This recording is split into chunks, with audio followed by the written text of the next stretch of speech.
What's up, YouTube? Welcome back. Today we're here to discuss the Chimera arc and the Yorknew City arc. Now, in the anime community, there's been a lot of discussion about which arc better. A lot of people say Yorknew better because the pacing so slow. A lot of people think Chimera better.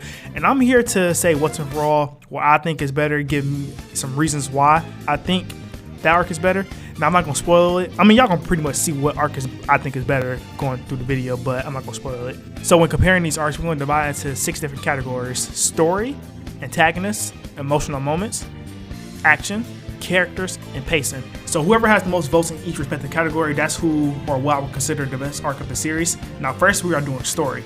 Yorknew starts off with Kurapika finding a job for a mafia boss who collects body parts. As we all know, Kurapika is looking for his clan's eyes and wants revenge on the Phantom Troop. He finds out there's a big auction going down and the Phantom Troop will be there. Throughout the events of Yorknew, we get insight on Chrollo's mindset and his goals, which I'll get into that later. But all in all, it's more about Kurapika getting revenge on the Troop and finding his clan's eyes. Okay, so Chimera arc starts off with Gon and Chimera using a company on to meet with Ging, but instead of Ging, they meet with Kite, a former father figure and someone who knows Ging as well. Now, Kite explains to them what's going on the island or the continent and how the Chimerans are becoming a problem and murdering all the people on the island. So Gon and Chimera at this point want to get stronger, and so of course they offer their help. Now later on we see Meruem being born. Now this is when shit gets real. Meruem at the time is a tyrannical fucking king. Like, he wants to murder everyone, he wants to kill and rule over the entire world.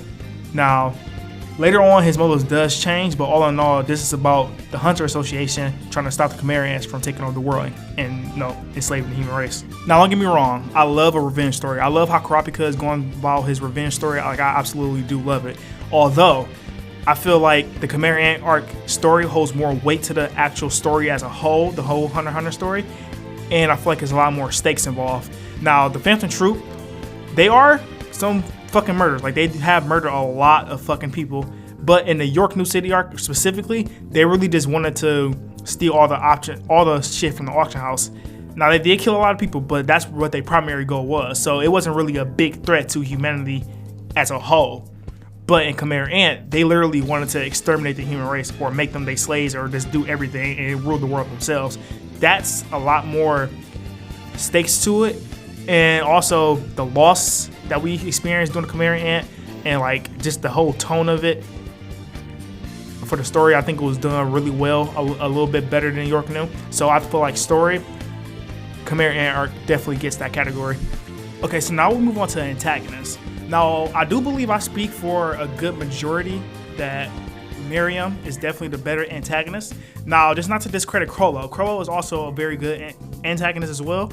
And I can't really get too much in depth with neither of their characters because of the time frame. I have other categories to get to in this video. Maybe I'll do a separate video on that. But in short, Chrollo is someone who's trying to find himself, which I do think is a very relatable thing because a lot of people are still trying to find themselves no matter how old you are. Some people don't really truly know who they are. So I do think that's good. And also his beliefs and stuff like Judas, how he wasn't a traitor. You know, most people do consider him a traitor.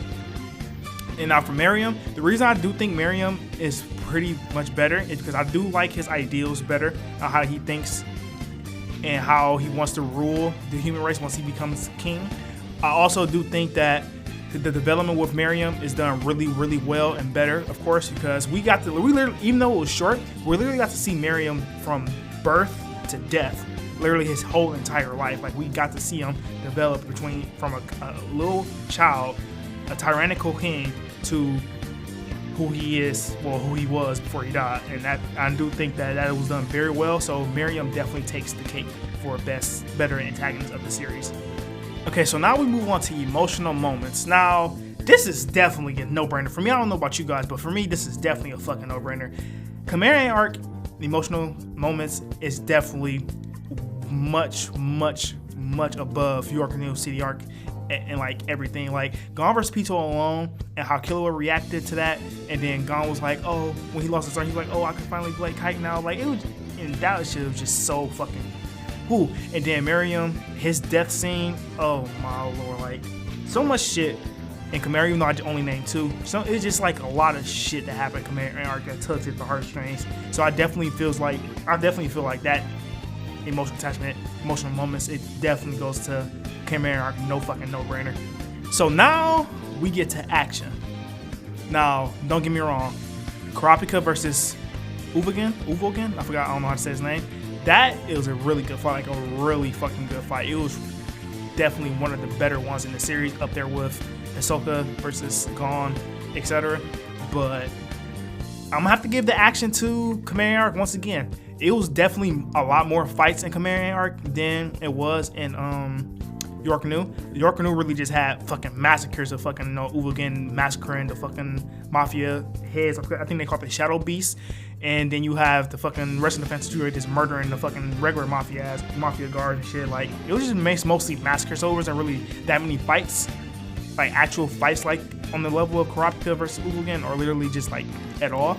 But in Chimera arc, it was a lot of fights. It was that nigga with the smoke pipe versus Cheetah. You had Meruem versus Netero, which is a very controversial fight. I think the fight was really good. A little underwhelming, in my opinion. I still think the fight was good though. But Gon versus Pito, even though it wasn't really a fight, it was just a fucking hentai rape, it was still like really fucking good. Like, it was so satisfying seeing Gon beating the shit out of Pito like that. And it very, very well deserved. You also had Knuckles, Shoot, and everybody else versus Yuppie. It was just a lot of good shit, a lot of good fights, and a lot of action in Chimera arc. And you also had the little shit with Gon versus Knuckle, Shoot versus Killua. Killua finally get the needle. Like, it was a lot. Like I said, Chimera arc definitely gets action. Okay, so I'm pretty sure y'all see where this is heading. After this category, you definitely will see. Now we have characters. Jesus, characters. Characters also goes to Chimera arc, in my opinion. Now, even though the Chimera arc doesn't have no fan favorites like Hisoka or Kurapika, it does have the GOAT Meruem. It still has most of the Phantom Troop in there. But Meruem alone, Meruem is, in my opinion, the best character in Hunter x Hunter. He definitely has the best development. Definitely has the better ideals out of everybody else in Hunter x Hunter. Like, what he wanted to do and how calm and collected he was. Like, how he grew from just person who just didn't give a fuck about none of the humans to being someone who actually wanted to discuss ideals with Netero. Even Netero said himself, was like, oh, if I talk to him, I'm gonna fucking end up switching sides or whatever. Like, but Meruem alone is just such a great character. And then we have Gon, his character development during that arc, or his character progression, and how he just fucking raged. Now, that is really misunderstood. I could get into that, but I'm really not going to. But for short, I will say that in the manga, Kite was a lot more of an impactful character on Gon than he was in anime. I do want to just add that in. But all in all, characters definitely goes to Chimera arc. Now, last and certainly the least important, well, not the least important, pacing. Now, this is pretty much a no-brainer as well. Yorknew City definitely gets pacing. And I know it does seem like I am biased to Chimera arc, which wouldn't be a completely false claim. But all in all, when you think about it, besides pacing, Chimera arc definitely has pretty much every other thing over the Yorknew City arc. And I know that it all comes down to opinion, and I do respect it. If you do think Yorknew does some things like better action, or you could say characters or such like that, or even story. Even story could be a debatable topic. But all in all, Chimera arc is just a masterpiece, a fictional masterpiece. Definitely a top 3 arc in Shonen, especially for me. I think it's the second best arc in Shonen. So this settles what I think about Yorknew and Chimera. Like I said, Chimera arc is just in the whole tier of its own, in my opinion. I do enjoy Yorknew a lot. I really do think Yorknew is also a masterpiece, but Chimera arc is just like, it's peak fiction. I know people like, oh, an ant playing chess with a fucking kid is peak fiction. You're goddamn right. But that concludes today's video. I hope you guys enjoyed. If you have different opinions about the categories, how I rate the categories, do you just think Yorknew is just a better arc in general? You can let me know down in the comments. I'm open to any kind of discussion or criticism. But thank you all for watching. Like and subscribe if you enjoy, and peace out. 知ってる？旧校舎の幽霊の噂。